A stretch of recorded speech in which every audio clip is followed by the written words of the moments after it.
Hi there. Tell me, what did you do last night?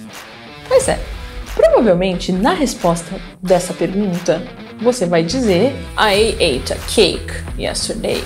I watched TV. I played video game. I don't know. Mas você viu?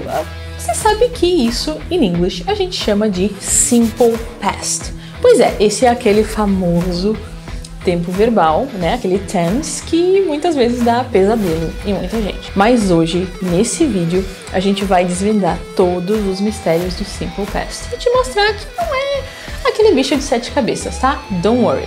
Aproveita a vinheta para deixar o seu like e se inscrever. Beleza, uma das formas de se formar o simple past é acrescentando o ed no final, ou o ied, né, em muitos casos. Mas isso é uma regra que serve para os regulares.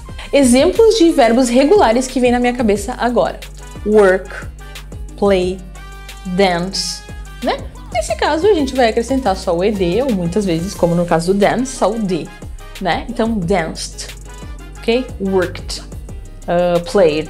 A gente tem que cuidar também, porque é uma tendência muito grande dos brasileiros, né? Existe essa tendência de falar o ed no final, né? Então a gente tem mania de dizer, for example, worked, played, danced. E não é assim. Se a gente fica praticando assim e tentando ouvir assim, a gente não consegue ouvir o passado. É por isso que a gente tem que prestar bem atenção nos sons do final, tá? Worked, played, danced, ok? Esse é o tipo de coisa que a gente precisa praticar bastante. A gente tem umas regras, então, para formar os regulares também, né? Que é, por exemplo, quando a gente tem consoante, vogal, consoante no final de uma palavra, a gente vai dobrar essa letra para fazer o passado, né? Então, antes de acrescentar o ed. Então, for example, plan, né? Planejar. Então, o plan vai virar planned, ok? Com o ed e o double N. E tem uma regra aqui também com um Y, pra gente saber quando que a gente substitui o Y por I antes do ED ou não, tá?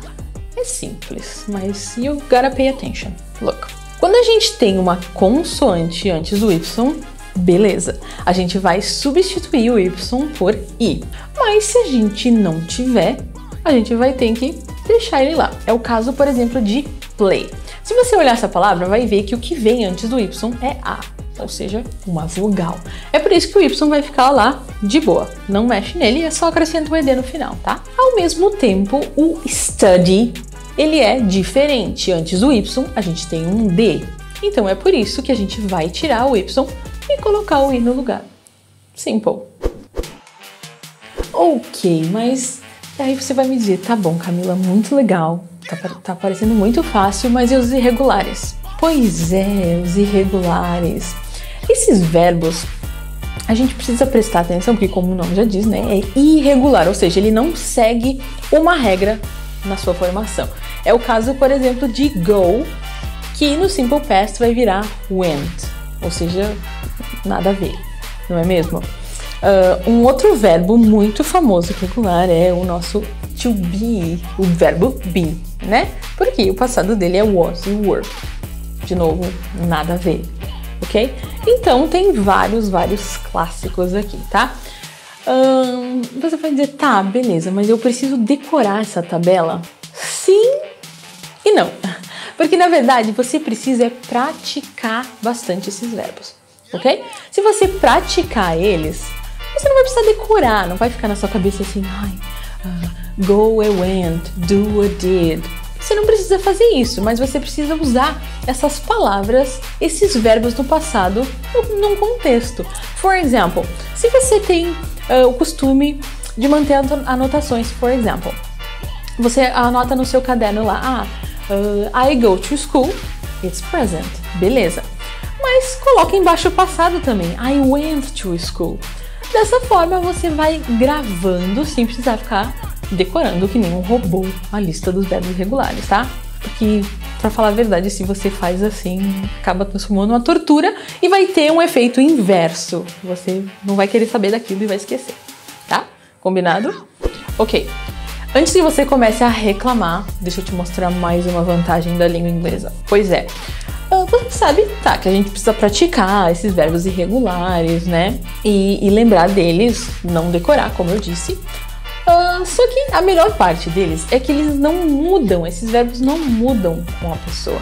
Então, você vai usar, por exemplo, o went para todas as pessoas. I, he, she, it, we, they, todas eles, tá? O you, você vai usar o mesmo verbo.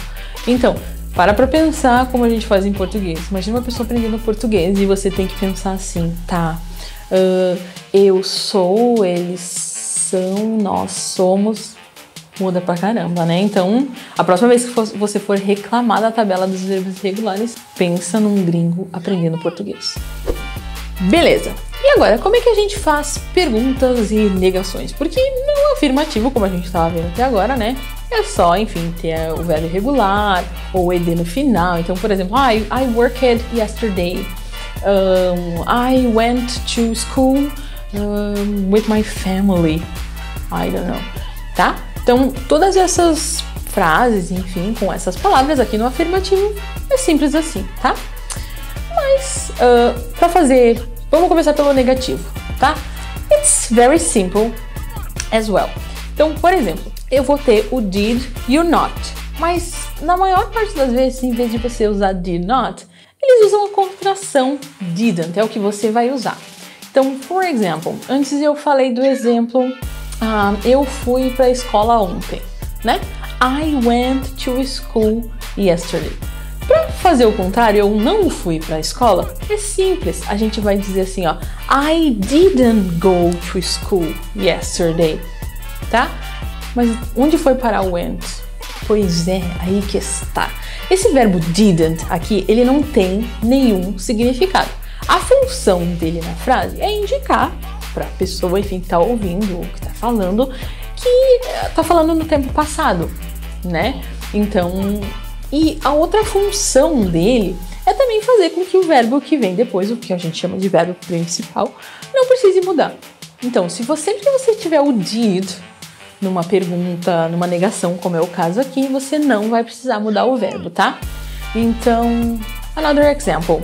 I worked a lot yesterday. Trabalhei muito pra caramba ontem. E se eu quiser dizer que eu não trabalhei ontem? Yeah. You just need to say I didn't work yesterday. Nada de ed no final, tá? E pra fazer a pergunta, a gente vai usar o did agora, mas sem o not. Então nada de didn't, agora é só o did.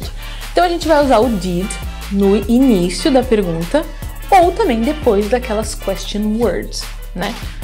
Deixa eu te dar um exemplo antes de eu falar disso. Did you go to work yesterday? Did you go to work yesterday?